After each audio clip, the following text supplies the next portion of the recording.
Jonathan Majors has spoken out for the very first time after being convicted last year. Let's talk about it.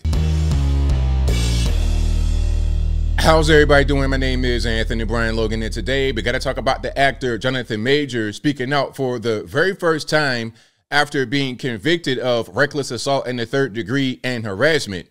These charges stem from an incident between him and his ex-girlfriend, Grace Jabbari. This has been a really big topic all over the blogs, all over media, everywhere. Shannon Sharpe and Katt Williams spoke on this in their now infamous interview. Katt Williams said, you know what, I'm not against white women, which obviously Grace Jabbari is white. I'm not against white women. They're as good as any other women, but I'm not trying to be like Jonathan Majors and run down the street in New York City because I'm afraid that my career will be over. We'll get to that a little bit later, but let's come back. You may or may not know who this man is. He was going to be the face of Hollywood. He really was. His career trajectory was like Leonardo DiCaprio, Robert Downey Jr., Denzel Washington, Jamie Foxx. He was going to be the face of Hollywood. You may have seen him in at least 2 movies, Creed 3 with Michael B. Jordan, also as Kang the Conqueror in the Marvel Cinematic Universe. He was in the Ant-Man and the Wasp movie, did a really good job. Marvel was going to have him star in a bunch of their upcoming movies. And as a result of this case, although his conviction is only a misdemeanor, Marvel has dropped him as Kang the Conqueror. All the momentum has pretty much come to a screeching halt after this incident. Now, before we even get into the interview with ABC, and by the way, that's pretty interesting. So Marvel, which is owned by Disney, drops you as Kang the Conqueror because of this incident, but your very first interview is with ABC, which is also owned by Disney. So, okay, no more movies from Disney, but come on to Disney to talk about why you can't work here anymore. That's pretty interesting, but different story. I digress. Now, before I go any further, let's get into the actual Good Morning America interview. If you want to see the full thing, I will link to it in the box. If you're on IG, visit the link in the bio, go to the corresponding article on the website. But without further ado, let's go ahead and roll it. This morning, a different conversation surrounds that marquee name. Something about sitting here right now and looking at you and understanding the gravity of the situation. A situation that I, in many ways, put myself in. Now, I'm glad that he's being responsible here and saying that, I put myself here. This is part of my own doing. And before I continue, I want to give a shout out to Meagan Good, woman right here that's been next to him the whole time throughout a lot of the court proceedings. Meagan Good is his new relationship. Now, she was married to a guy by the name of Devon Franklin, the preacher. They got divorced kind of recently, probably about 2-3 years ago. He got Meagan Good during this whole process of him going to court. She's been very supportive. And as Katt Williams said in a Shannon Sharpe interview, if not for her being there supporting him, rather than being convicted on 2 charges, he might have got all 4 because he was facing 4 charges, all misdemeanors, but he only got 2 convictions. If not for her, he might have got the whole shebang. So shout out to Meagan Good. The actor spoke exclusively with ABC News for the first time after being convicted in late December for harassment and misdemeanor reckless assault in the third degree, which could carry a penalty of up to a year behind bars. I doubt he'll go to jail. If he goes to jail, then that's just a personal thing with Alvin Bragg or whoever. Like, that's personal because scratching their finger and it was also mutual combat, that's not worth jail time. Why did you decide you wanted to talk now? I felt like it was time. A lot has happened in my personal life, in my career, in the culture. It's about responsibility and coming forward and being brave and giving my part of the story. I think this is more about, this is kind of him trying to redeem himself, which, I mean, I'm not mad at him for doing it. I think it's good for him to come out and talk, but I think there's a bigger issue here. I think Disney is behind this as well because, again, you're on ABC. That's a Disney property. I don't think that's by happenstance. I think that's done intentionally. Your reaction to that verdict? Shock. I was absolutely shocked and afraid. And I'm standing there, and the verdict comes down. I say, how is that possible? Based off the evidence, based off the prosecution's evidence, let alone our evidence. How is that possible? You know what I think? You know, I got to put on my tinfoil hat right here. Got to put on my tinfoil hat conspiracy. I think that there was embarrassment caused by this when you're talking about Disney Corporation. So they had to justify dropping him as Kang the Conqueror by securing a conviction. I wouldn't be surprised if Disney was in some kind of way responsible for him getting convicted. And then also, when you have a man and a woman and there's some kind of combat going on and you got high-powered lawyers, I think this was going to happen. But after only hours of deliberation, a jury of his peers agreed with prosecutors that he did physically injure his then-girlfriend Grace Jabbari in an incident last March. What happened exactly? Do you know? No, I don't know. But she's unconscious. That's kind of irresponsible. She was unconscious because she had been drinking, not because he had beat her up.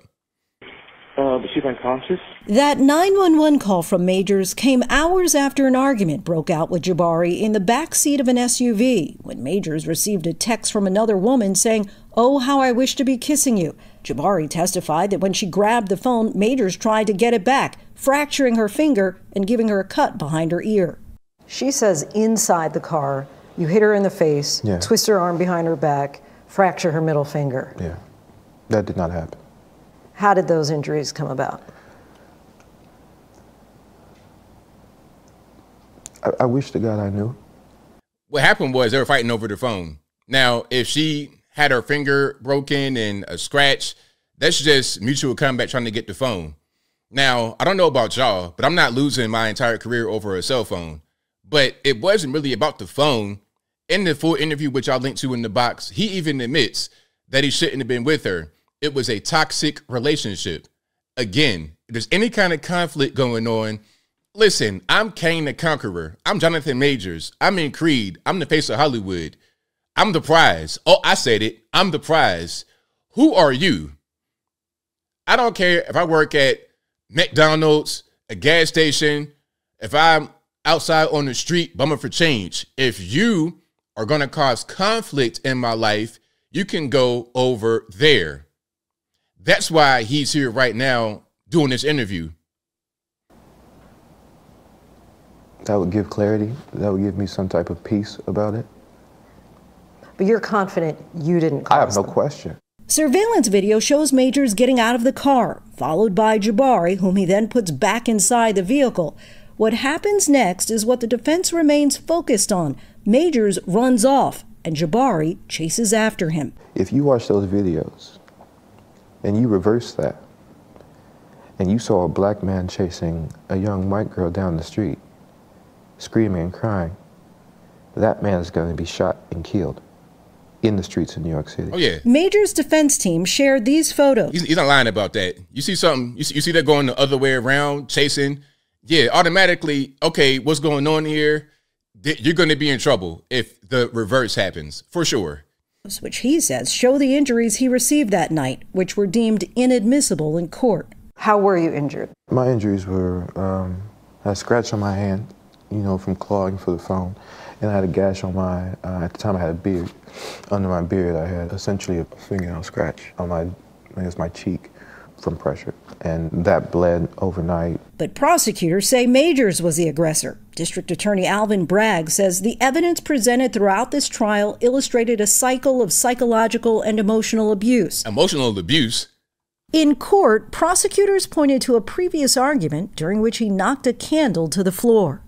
I completely lost my temper in that moment and threw it all on the ground. Now, I'll pause it right here. There's a longer version of this, and there's also a part two. Meagan Good is brought up here. She's actually in the room. during this interview. She's not right next to him, but she's actually in the room during the interview. He gives her flowers and thanks her for being there, calls her an angel. And he says that she is his Coretta. Again, like I said from the beginning, he should have had somebody that understands how this whole thing goes. Okay, we're talking about tens, if not hundreds of millions of dollars on the line. If you just behave properly, you just be the woman you got to be. Don't get in the way. Don't be trying to fight. Don't do this low-class ghetto stuff. Just be my rock. Be there for me, and everything will be good. He picked the wrong person at the end of the day, and Grace Jabbari. So, yeah, his career at this point has come to a standstill. But as he said, it's really his fault. He shouldn't have been in the car. He shouldn't have been there with her. He shouldn't have been trying to do anything. He should have just not been with her. And he also said he should have had the courage to find someone else to be with. Very simple. But as I close, I want to say this. To anybody out there, this is a cautionary tale. If you have conflict with your girlfriend, somebody you dating or whatever, go ahead and leave. Like, what are you trying to do? Okay, you're going to have pep talks and the talks ain't working. And then the incidents escalate. This is what you would call an abusive relationship. Even if he's not the aggressor, it's like both ways. Okay, they're not able to communicate. Things escalate to violence, and you stay because you might be trying to fix it. You might be trying to come to a resolution, but it's not being resolved. It's not being fixed. And ultimately, if you are Jonathan Majors and you're the man here, it doesn't matter if you're being abused. It doesn't matter if you're being scratched. It doesn't matter if you're being talked to crazy. It doesn't matter because ultimately you will be responsible, and he is responsible. The conviction, which probably won't result in any kind of jail time, is nowhere near as bad as his financial loss and reputation loss, because regardless of what, he will always be seen as a convict, unfortunately. And I think I'll leave that right there for now. And what say you? What's your take on what's going on here with Jonathan Majors? Do you think that this is all his fault? He should have just got with somebody else, maybe making good from the very beginning rather than Grace Jabbari? Whatever your thoughts are, let me know in the comments below. And that's all I got to say for this video. If you like what you heard, please comment, rate, share, and subscribe. Peace.